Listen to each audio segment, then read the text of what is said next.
Well, hello, my friends. As I said, I'm going to be easing back into making videos again. That means that I'm easing back into watching videos and looking at comments.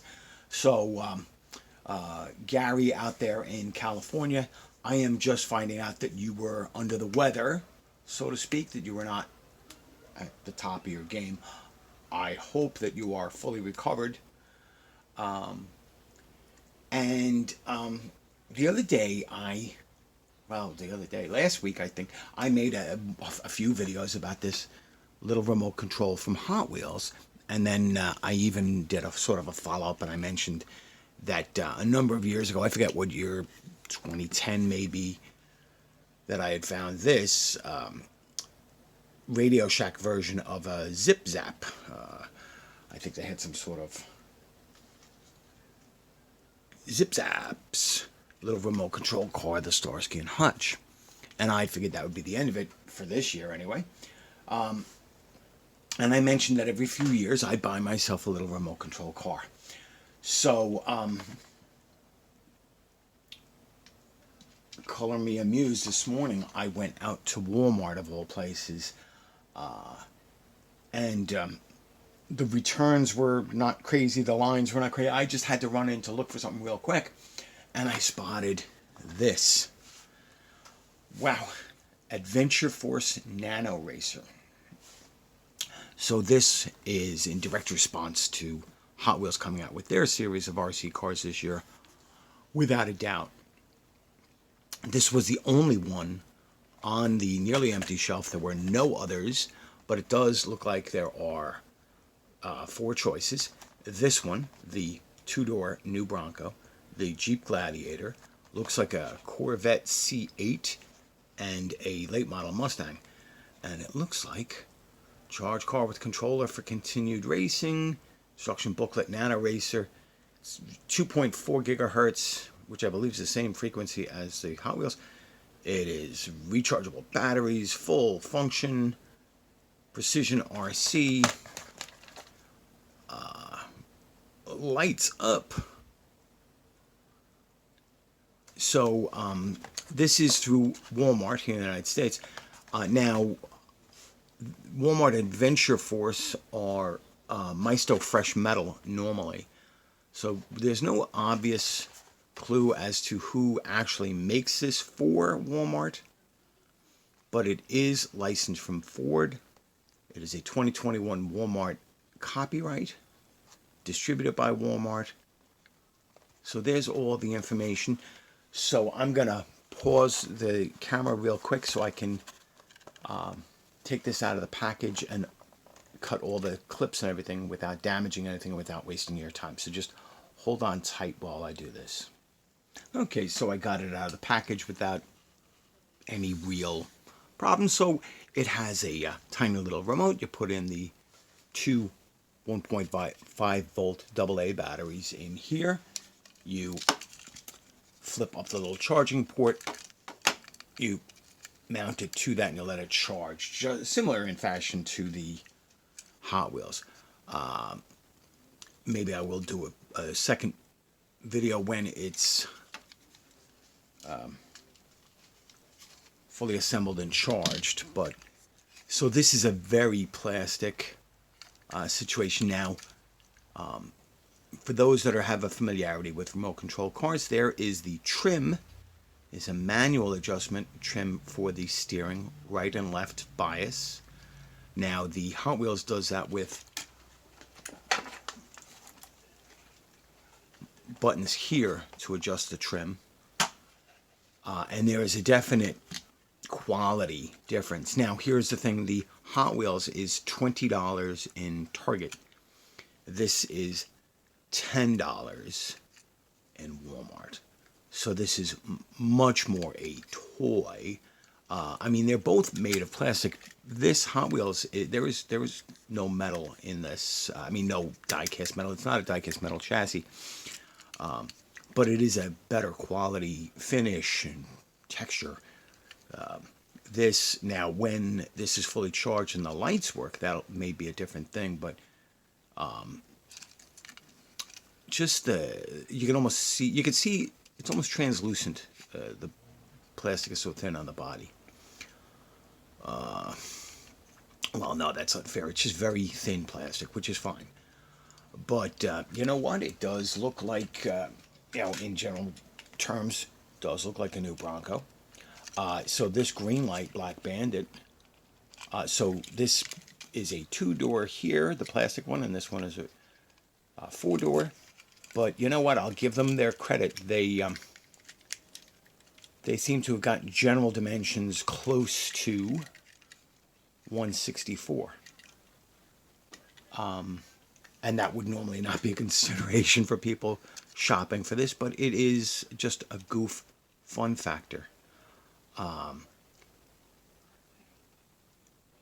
mean, you can see that they have an impression there where there should be well, I think that's supposed to be a Ford oval, but maybe it's a backup light. Maybe because there's another one there, and there looks to be a handle, tail lights, hinges for the rear glass.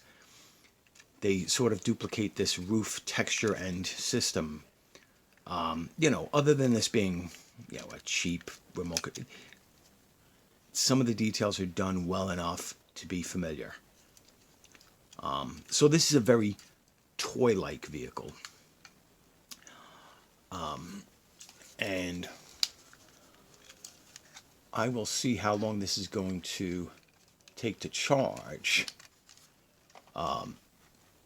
Maybe I can pause the camera here, come back, and so I'll try and do that. I'll pause the camera. Okay, so the battery should be fully charged. So the packaging. So I'll give it some credit. It comes with a full instruction manual. And maybe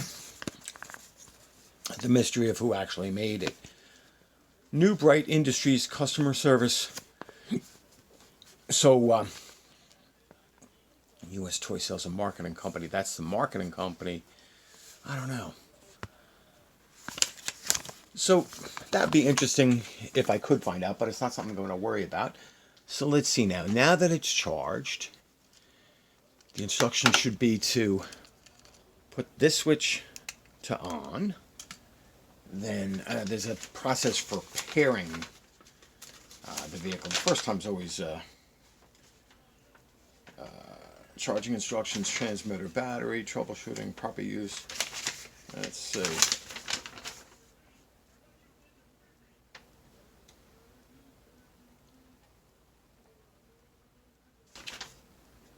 Let's see. So now,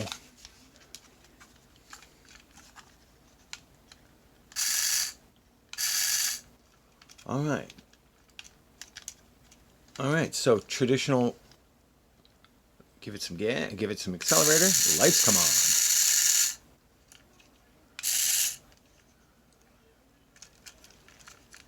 Steering.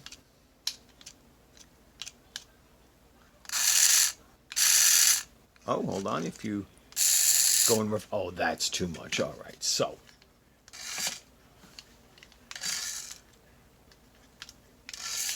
Oop. Thank God that's plastic. Hold on just a second. Okay, so got it. It fell, but it didn't fall far, and it's not damaged.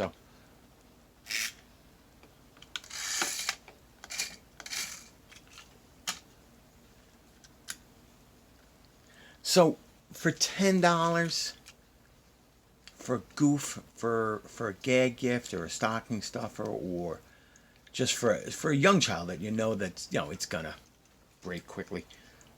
Hysterical. This one has a rubber tire that apparently when it fell started to come off. So just like any other of our die-cast cars with real rubber tires, you just put it back on and it's fine. I wonder, I'm not going to try it myself, not anytime soon, but I guess you could. I have seen somebody, I forget who it was. Oh, it was Small Model Collector. Small Model Collector had done a piece on a remote control vehicle. I think he swapped the body with like an Aoshima Jimny or something. Well, so that'd be interesting. So my sort of fascination with inexpensive remote control vehicles continues. I can easily recommend anybody who's thinking of buying the Hot Wheels RC. For $20, it feels like a more expensive piece. The Adventure Force Nano Racer, no, it does not feel like any type of. I mean, it's very lightweight plastic. It feels very flimsy. The controller, the only reason it has any weight is because it has two batteries in it. But it's not. It's not total garbage. It's just like if I was going on vacation with a small child and I wanted to get them something to occupy them, but I knew they would either lose it or damage it while on vacation, I'd buy two of them for them and give one to the child and let them play with it, and then when it inevitably either gets lost or broken, I'd find the other one from the trunk of the car and say, here, boom, there you go. I learned that kind of trick from my mom. My mom, had 5 kids. So yeah, she knew how to do stuff like that.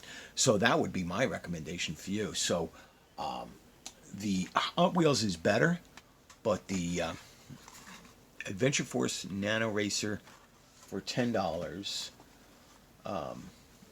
is fairly reasonable. You know,